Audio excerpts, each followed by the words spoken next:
त्यामध्ये 6वा जो अनुक्रमणिकेतला भाग आहे तो आपण शिकत आहोत आणि आजचा आपला सब विषय आहे बाळाच्या आगमनामुळे वैवाहिक जीवनात बदल कसा होतो. तुम्ही लिहून घेऊ शकता. बाळाच्या आगमनामुळे वैवाहिक जीवनात बदल कसा होतो, हा आपला आजचा विषय आहे. आणि आपण यावेळेला स्तोत्र संहिता 127 आणि वचन 3 आपण काढू. स्तोत्र संहिता 127 आणि तिसरं वचन यावेळेला आपण काढणार आहोत. आणि आज हे तिसऱ्या वचनातून आपण शिकणार आहोत बाळाच्या यशवाचा.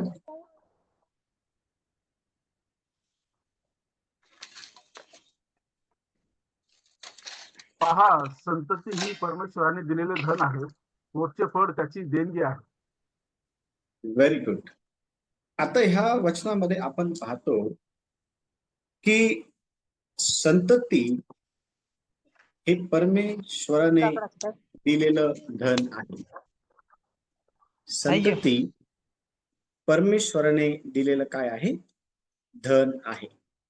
आणि आज आपण यावेळेला जो विषय शिकत आहोत तो आहे बाळाच्या आगमनामुळे वैवाहिक जीवनात बदल कसा होतो. आता आपण हा जो विषय आहे हा शिकत असताना अनेक गोष्टी आपल्याला आठवतील की कशा प्रकारे विवाह झाला, कशा प्रकारे विवाहामध्ये बाळाचं आगमन झालं आणि कशा प्रकारे जीवनामध्ये बदल जो आहे तो घडून आला.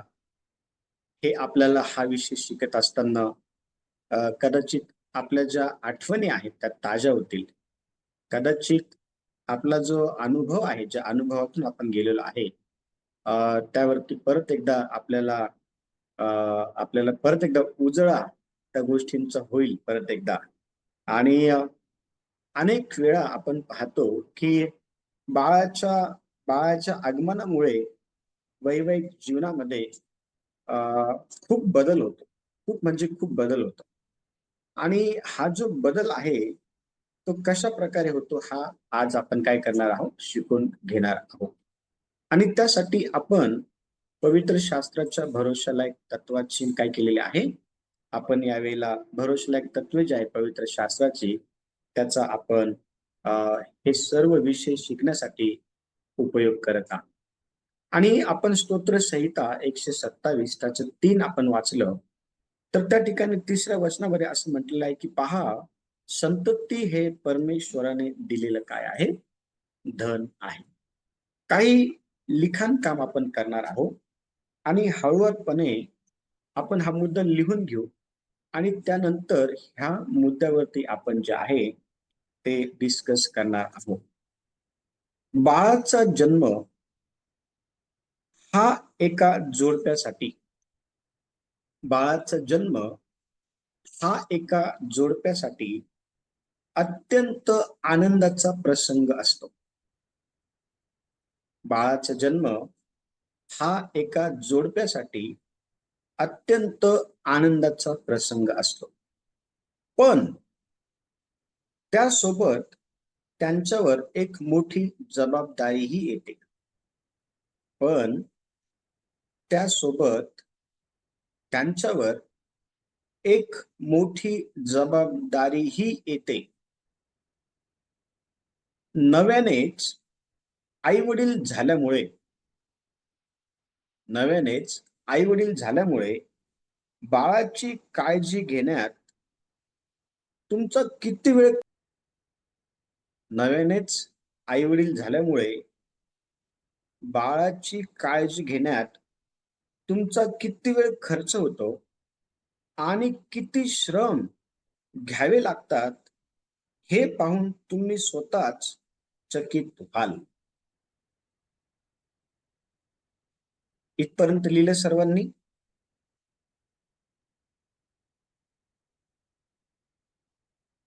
इथपर्यंत लिहिलं का? किती वेळ जातो याच्या पुढचं दादा?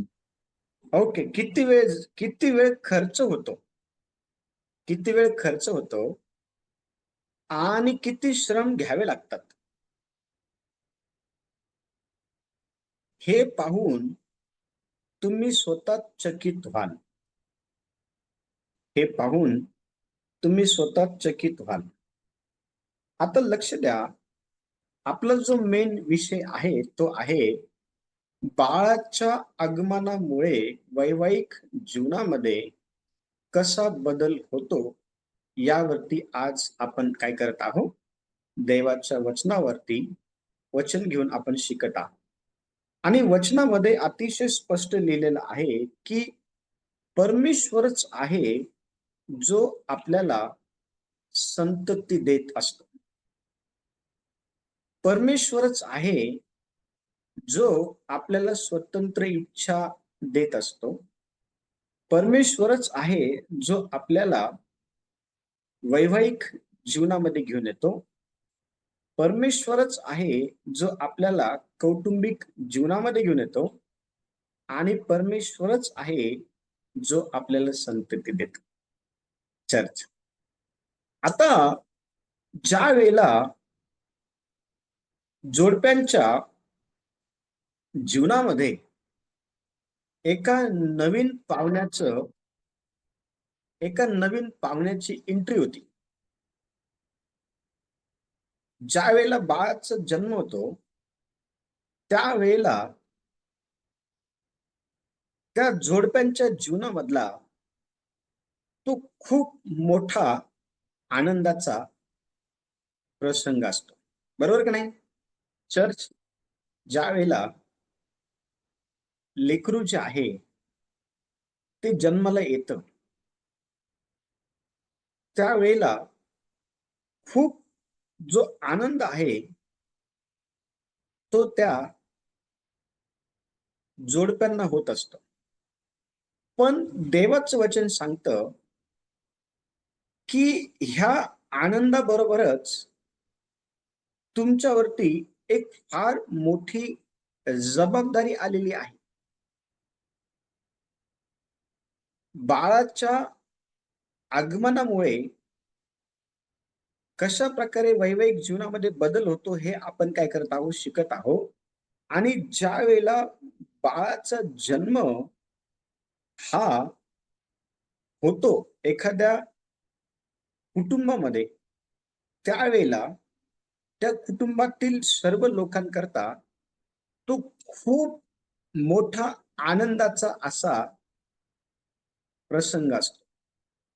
पण त्याच्या बरोबरच देव ह्या ठिकाणी म्हणत आहे की तुमच्यावरती एक मोठी जबाबदारी पण काय करण्यात आलेली आहे, त्याबरोबरच टाकण्यात आलेली आहे.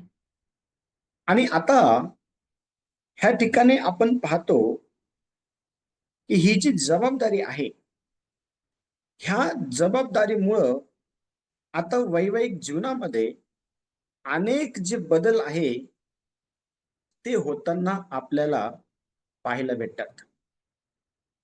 अनेक जे बदल आहे ते होत असणारे आपल्याला पाहायला भेटतात. आणि नव्यानेच आई वडील झाल्यामुळे बाळाची काळजी घेणं, नव्यानेच आई वडील झाल्यामुळे बाळाची काळजी घेणं हे काही साधी गोष्ट नाहीये. ही काही सोपी गोष्ट नाहीये. कारण बाळाची काळजी घेण्यामध्ये खूप वेळ खर्च होतो. बाळाची काळजी घेण्यामध्ये किंवा बाळाकरता श्रम घेण्यामध्ये खूप वेळ खर्च होतो. आणि त्या वेळेकडं जर आपण बघितलं तर आपल्याला आश्चर्य वाटेल की इतका वेळ बाळाची काळजी घेण्यामध्ये तुमचा जो आहे तो खर्च झालेला आहे. आता ज्यावेळेला एखादं बाळ एखाद्या कुटुंबामध्ये जन्माला येतं, त्यावेळेला त्या कुटुंबातील त्या बाळाचे जे आई वडील आहे किंवा कुटुंबामध्ये असणारे इतर जे काही लोक आहेत त्यांना तो फार आनंदाचा प्रसंग असतो, परंतु त्याबरोबरच ही एक फार मोठी जबाबदारी पण आहे, हे पण समजणं तितकंच गरजेचं आहे, जितकं आपल्याला आनंद जे आहे समजलेला आहे त्या बाळाच्या जन्मामुळे झालेला. आता एक उदाहरण, जर एखादं बाळ जर जन्माला आलेलं आहे आणि ते जे बाळ आहे त्या बाळाला सांभाळण्यासंदर्भात आपण पाहतो की फार वेळ खर्च होतो. अनेक वेळा बाळ हे दिवसभर झोपतं आणि रात्रीचं काय करतं? चर्च.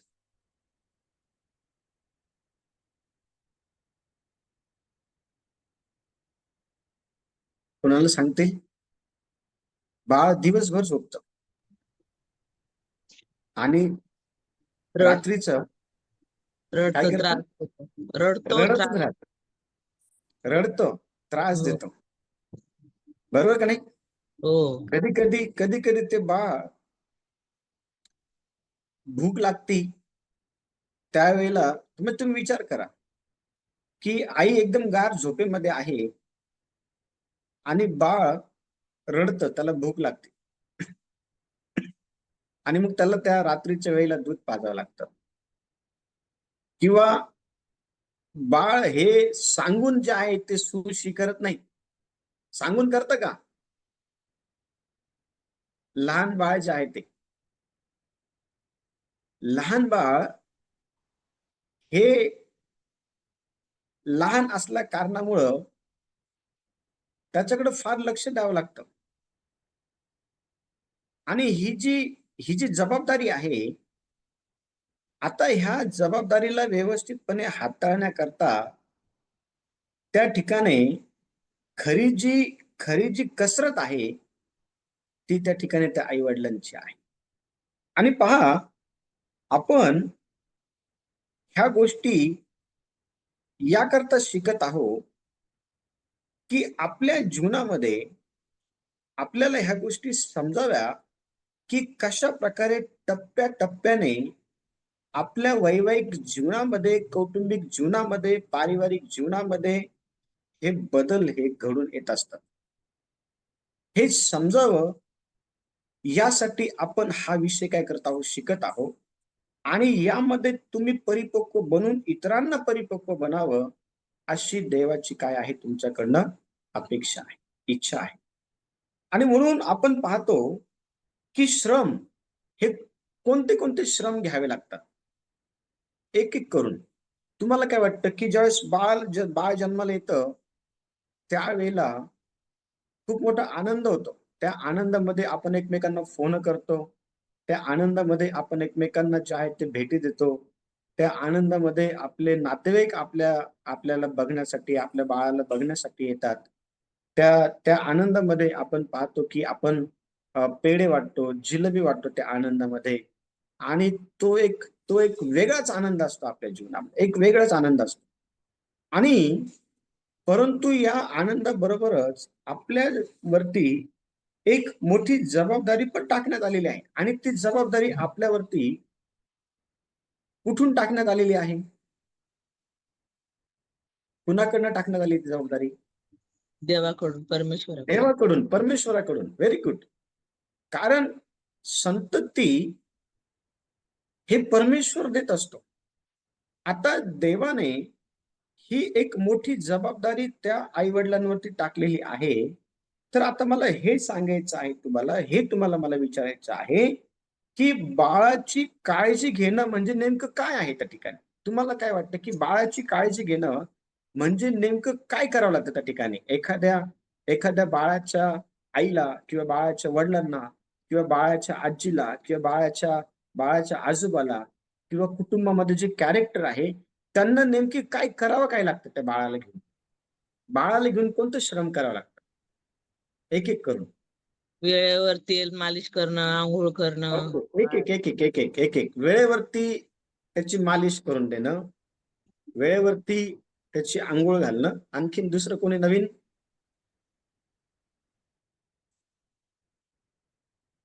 आणखीन एवढंच पुरे आहे का? आंघोळ घालणं, मालिश करणं, अजून काय काय आहे? वेळेवर त्याला सांभाळणं. त्याला सांभाळणं. Very good. त्याला सांभाळणं हे पण खूप गरजेचं आहे. Very good. अजून? आईने त्याचं वेळेवर स्तनपान करावं. हा, वेळेवरती त्याला जे आहे दूध पाजण्यात यावं वेळेवरती. Okay, very good. तुम्ही खूप बरोबर सांगत आहात. आणखीन?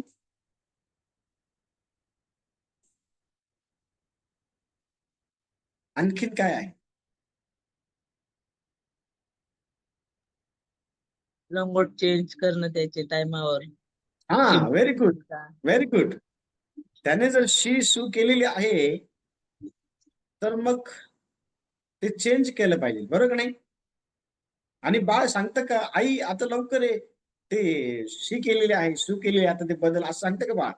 बाळ रडतं त्या ठिकाणी, बरोबर का नाही? हो. आणि मग ते आई येऊन वेळेवरती चेक करते, त्याला भूक लागली का काय, त्याला त्याचं काय म्हणतात, त्याचे कपडे ओले झाले का काय, आणि मग ते आई चेंज करते. बरं मला सांगा, हे काम फक्त दिवसभरच करावं लागतं का? रात्रीतून करावं लागत नाही का? रात्री पण करावं लागतं. म्हणजे रात्रीची जी वेळ आहे, दिवसभर आईला घरातील इतर सर्व कामं करावी लागतात. त्या कामांबरोबर आईला त्या बाळाकडे पण दिवसभर लक्ष द्यावं लागतं. आणि नंतर दिवसभर काम करून ज्यावेळेस थकून जाते ती आई, त्यावेळेला ज्यावेळेस ती अतिशय थकलेल्या अवस्थेमध्ये गाढ झोपती, त्यावेळेला इकडे बाळ किरकिर करते की नाही करत? बाळ जे रडायला लागलं का आईची झोप उडून जाती, त्याच्यानंतर वडिलांची झोप पण उडून जाती. म्हणजे बाळ लहान आहे त्यावेळेला त्या बाळाकडं लक्ष देण्याचं काम हे त्या बाळाच्या आई वडिलांचं आहे. आणि ही एक जबाबदारी आहे. ह्या जबाबदारीला पार पाडण्याकरता केवळ स्त्रीच जे आहे ती पुढाकार घेणारी नाहीये, तर पुरुषाने देखील त्या ठिकाणी बाप या नात्याने पुढाकार घेणं तेवढंच गरजेचं आहे. आता ह्या ठिकाणी आपण पाहिलं आहे की बाळाची काळजी घेत असताना अनेक वेळा आपली झोप जी आहे ती अपुरी होते की नाही होत? आता झोप जर अपुरी जर झाली तर त्यामुळं कोणते कोणते दुष्परिणाम होतात आईवरती, एक एक करून. काय काय होतं झोप अपुरी झाल्यानंतर? विचार करा. दिवसभर काम केलं आहे, बाळाकडे पण लक्ष दिलेलं आहे, आणि रात्री झोपायचं आहे, आणि त्यावेळेला परत बाळ असं नसतं, एकदा जर रडायला लागलं त्याला 2-2, 3-3 तास त्याच्याकडे लक्ष द्यावं लागतं. आणि झोप अपुरी होऊन जाते. आता विचार करा, रात्री जर 2-2.5 तास, 3 तास जर झोप झालेली नाहीये, तर अपुऱ्या झोपेमुळं कोणत्या कोणत्या गोष्टी होत असतात प्रामाणिकपणे? काय काय होतं? सर्वात प्रथम तर जाग येत नाही लवकर. जाग येत नाही. ओके, सकाळी लवकर जाग येत नाही. बरं, वेळेवर एक काम होत नाही. वेळेवरती काम होत नाही. कामांचा टाइम टेबल चेंज होऊन जातो. कामांचं टाइम टेबल चेंज होऊन जातं. अजून कोणी नवीन? कामांचं टाइम चिडचिड टेबल चेंज होते. होऊन, चिडचिड. Very good. चिडचिड होते खूप. Very good. आणखीन? चिडचिड होते खूप. Very good. डोकं दुखतं का? अपुरी झोप झाल्यामुळं. आणखीन काय होतं? बरं, चिडचिड होते, ठीक आहे, चिडचिड होते. आता लक्ष द्या, चिडचिड ही कोणत्या गोष्टींना घेऊन होते? पतीबरोबर चिडचिड होते का?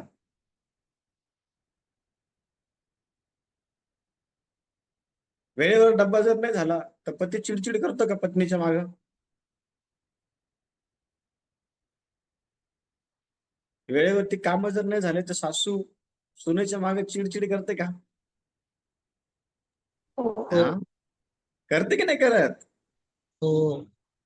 पण आता विचार करा, आपण मागच्या भागामध्ये शिकलो आहे की तुम्ही काय केलं पाहिजे एकमेकांना. मागच्या भागात शिकलो की नाही शिकलो आपण? एकमेकांना साथ दिली पाहिजे, एकमेकांना एक समजून घेतलं त्यांना पाहिजे. समजून घ्या. समजतंय का? लक्ष द्या. आता पुढे आपण लिहिणार आहोत, अपुरी झोप आणि त्यासोबत होणाऱ्या भावनात्मक बदलामुळे. पुढे लिहून घ्या, अपुरी झोप. आता अपुरी झोप कशामुळे होते?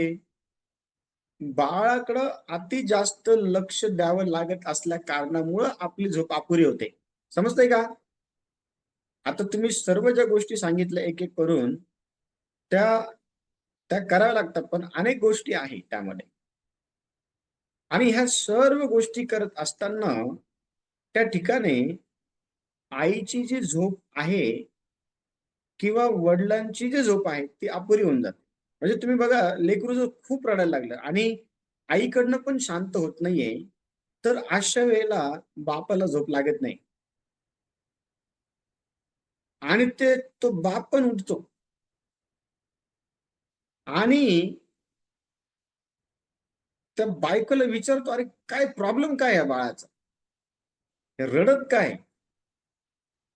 तू त्याला दूध वगैरे पाजून बघ, किंवा तू त्याला आईकडे नेऊन झोपव, किंवा आईला बोलव, आईला सांग तो असं शांत होत नाही. तर असं होतं की नाही तारंबळ? हो, होतं. तर अशी तारंबळ होती की नाही होत? right? आमची मुलगी पूर्णतः भयंकर त्रास, भयंकर. ती दिवसभर झोपायची, दिवसभर झोपायची ती. आणि रात्र झाली की इतकी रडायची, खूप रडायची. लिटरली आम्ही दरवाजा 2, 2:30, 3, 4 वाजेपर्यंत उघडा ठेवून आम्ही पायरीवर तिला घेऊन बसायचो आणि तिला गार हवा लागली का ती मस्तपैकी झोपायची आणि आम्ही तिला मांडीवर घेऊन बसायचो दोघं जण. जर रडली तर पल्लवी तिला शांत करायची. शांत झाले नसल्यानंतर ती मला उठवायची की आता उठा, दरवाजा खोला लागेल, गार वारं तिथं जरा तिला घेऊन बसू आपण. म्हणजे मला हे सांगायचं आहे, शिकवायचं आहे की बाळाच्या आगमनामुळं जीवनामध्ये बदल होत असतात. पत्नीच्या पण जीवनात बदल होतात आणि पतीच्या पण जीवनामध्ये बदल होतो. आणि बाळाला कशा प्रकारे जबाबदारीने सांभाळायला गेलं पाहिजे हे आपल्याला त्या परिस्थितीमधून शिकायला मिळत असतं. म्हणजे विचार करा, आई वडील किंवा सासू सासरे हे आपल्या जीवनामध्ये, वैवाहिक जीवनामध्ये कारण नसताना हस्तक्षेप करत नाही, काहीतरी कारण असतं म्हणून हस्तक्षेप करतात. आलं की लक्षात तुमच्या? काहीतरी कारण असतं म्हणून ते आपल्या जीवनामध्ये हस्तक्षेप करतात आणि त्यांच्या त्या हस्तक्षेपाला आपण नकारात्मक दृष्टिकोनातून घेऊन आपल्या कौटुंबिक जीवनात वाद उत्पन्न करू नये. कारण अनेक वेळा जे लेकरू जन्माला आलेलं आहे त्या लेकराला सांभाळण्याकरता आपल्याकडे अनुभवाची कमी असू शकते किंवा त्याला काय होत आहे हे समजून घेण्याची कमी आपल्याकडे असू शकते. एक वेळेला स्तवनच्या वेळेला त्याचे जे आहे ते त्याची छाती भरून आली आणि आम्हाला माहिती नव्हतं तो काय रडत आहे म्हणून. आणि स्तवन हा आमच्याकरता फार आनंदाची गोष्ट होती. पण त्याला असं उचलून त्याची जी छाती आहे ती भरून आली, तो खूप रडायचा. आम्हाला त्यावेळेला कळत नव्हतं काय करावं. आणि मग अशा वेळेला उषाताई जे आहे, उषाताईंना आम्ही फोन केला आणि ते म्हटले की हो भाऊ, मी कामावरती आहे आणि येताना तुमच्या घराकडनं मी येईल. आणि आम्ही त्यांना सांगितलं की स्तवन हा सारखा रडतो. त्यांनी जेव्हा त्याला घेतलं, बघितलं तर त्याची सर्व छाती वगैरे सर्व फुगून गेली होती. आणि मग त्यांनी तेल घेऊन त्याला चोळलं आणि चोळल्यानंतर संध्याकाळी पूर्णपणे त्याला बरं वाटायला लागलं. आता लक्ष द्या, अनेक वेळा जे अनुभव वैवाहिक जीवनामध्ये पती पत्नीकडे नसतात ते अनुभव सासू सासऱ्यांकडे असतात. ते अनुभव आई वडिलांकडे असतात. असतात की नसतात? असतात. ते अनुभव आई वडिलांकडे असतात. आणि मग ते विनाकारण आपल्या कौटुंबिक जीवनामध्ये, वैवाहिक जीवनामध्ये ते लक्ष देत नाही. काहीतरी कारण असतं म्हणून लक्ष देतात. आणि म्हणून त्यांचं लक्ष देणं हे आपल्याला आवडलं पाहिजे. या अनुषंगाने आपण आपल्या परिवाराची बांधणी करणं फार गरजेचं आहे. आणि आपण पाहतो की बाळाची काळजी घेत असताना आपल्याला अनेक गोष्टी ज्या आहेत त्याकडे दुर्लक्ष करावं लागतं. उदाहरणार्थ, जर बाळ खूप रडत आहे तर हातातलं काम सोडून काय करावं लागतं?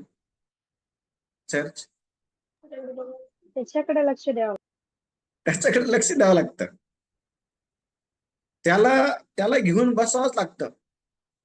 बरं, त्याला काही कळत नाही पण त्याच्यासोबत बोबड बोबड बोलावंच लागतं. त्याला हसवावंच लागतं.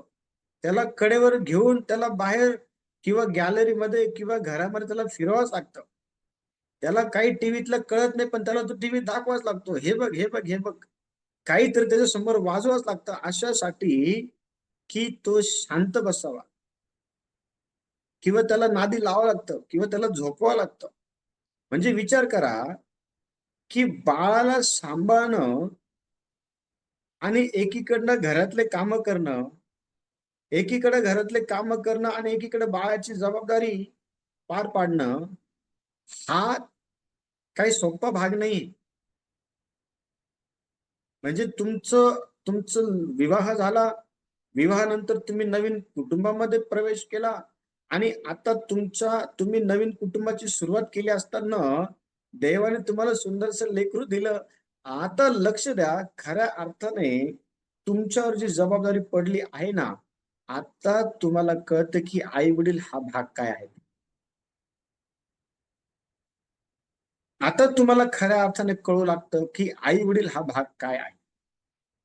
आता तुम्हाला खऱ्या अर्थाने ह्या गोष्टी कळायला लागतात की सासू सासरे हा भाग काय आहे म्हणून. कारण आता तुम्ही कुठेतरी देवाच्या आशीर्वादाने आई वडील झालेले आहात.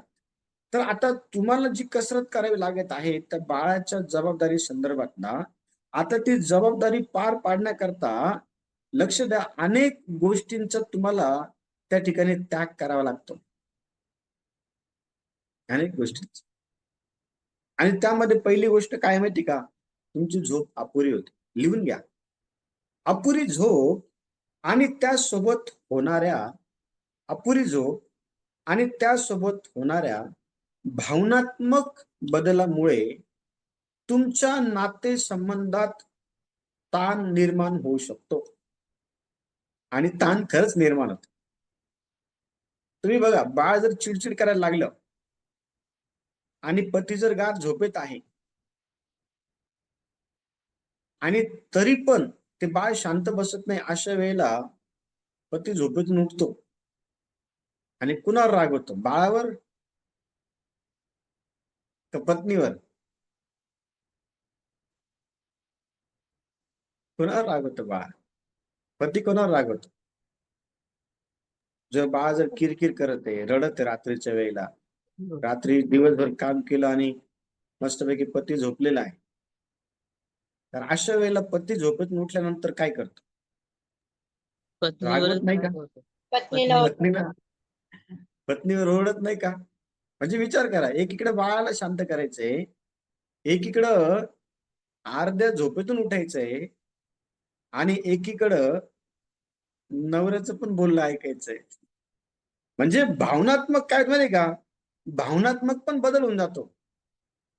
म्हणजे एकीकडे नवऱ्याचं ऐकायचं पण आहे, पण एकीकडे मुलगा रडत आहे, ते पण दुःख आहे आईला. आता त्याला शांत करायचंय. म्हणजे विचार करा, वैवाहिक जीवनामध्ये ज्या वेळेला बाळ होतं त्यावेळेला खूप मोठा आनंद होतो, पण आपण एकीकडे हे विसरून जातो की आपल्यावरती एक फार मोठी जबाबदारी जी आहे ती पडलेली आहे. आणि ती जी जबाबदारी आहे ती पार पाडण्याकरता जितका आईचा सहभाग असतो तेवढाच वडिलांचा पण असला पाहिजे.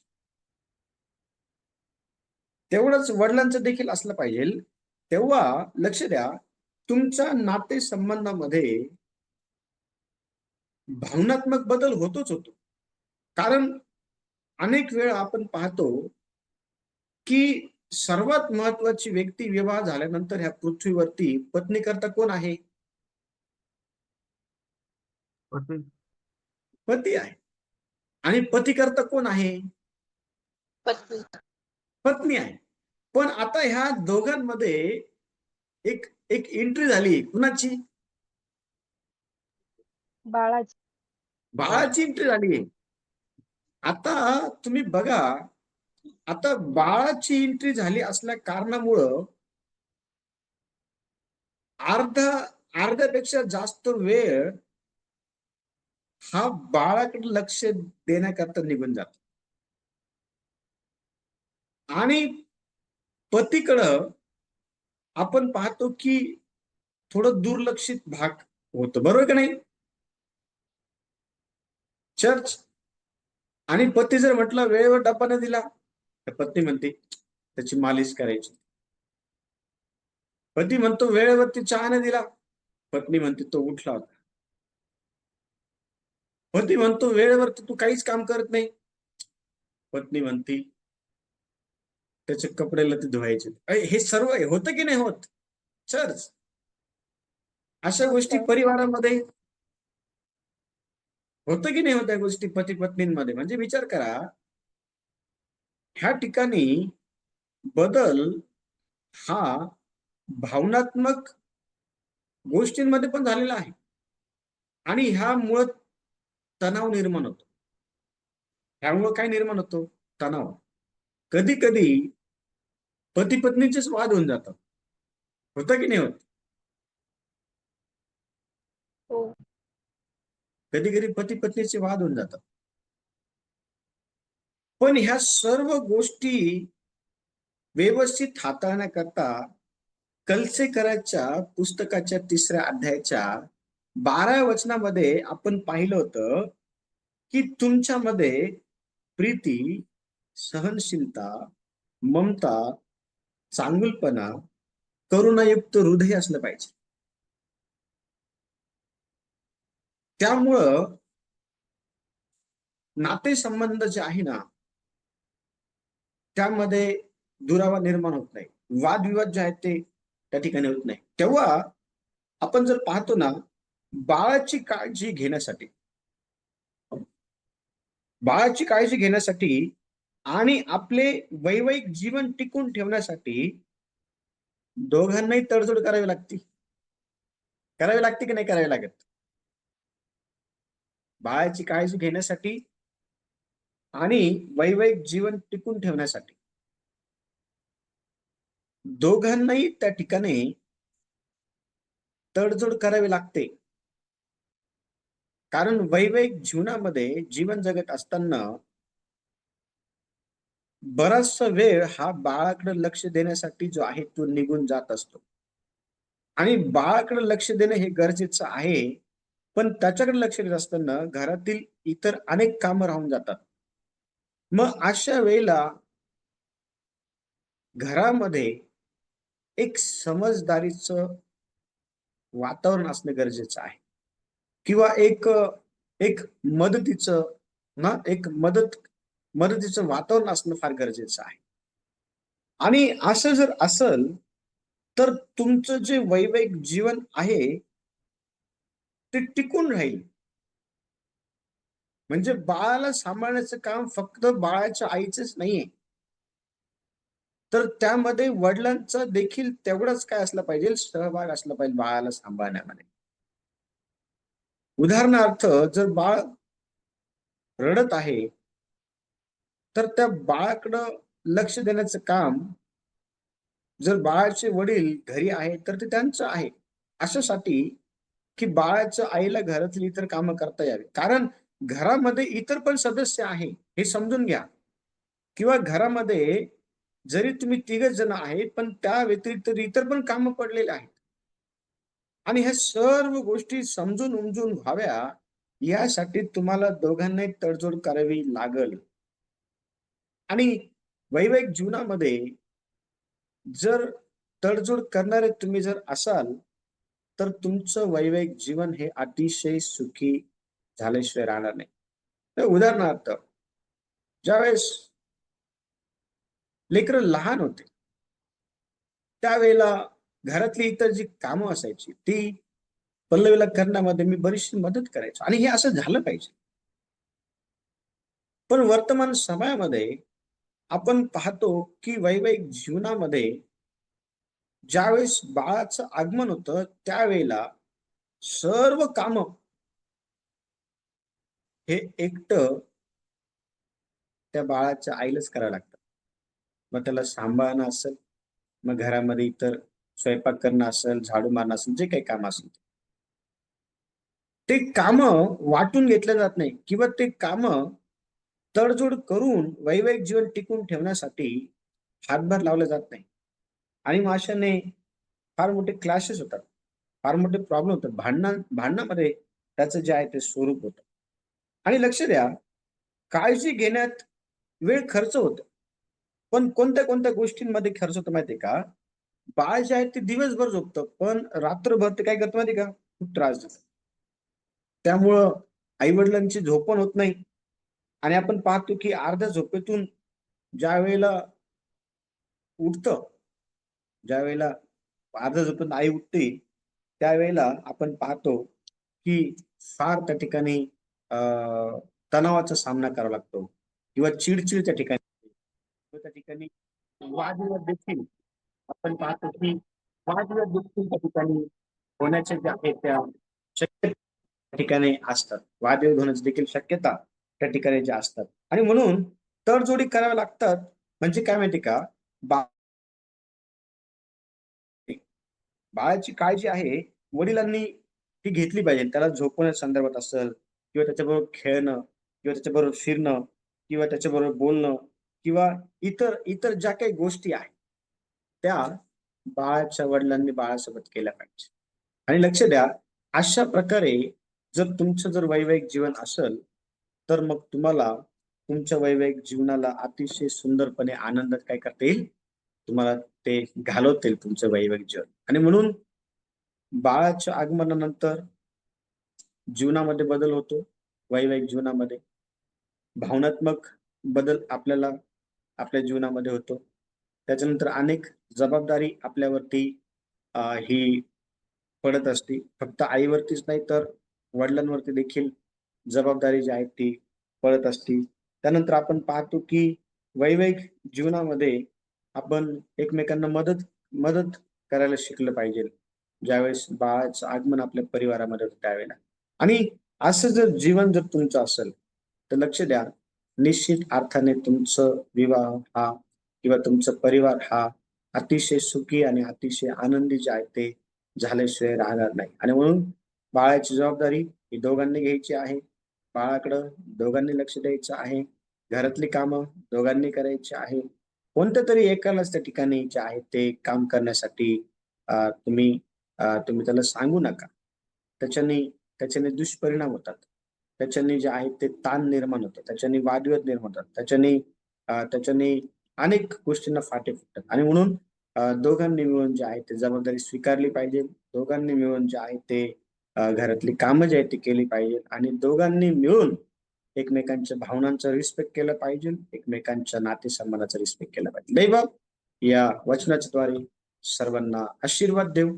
पुढच्या भागामध्ये आपण जे आहे ते शिकणार आहोत. बाळाच्या येण्यामुळे होणारे जे बदल आहेत ते समजून घ्या.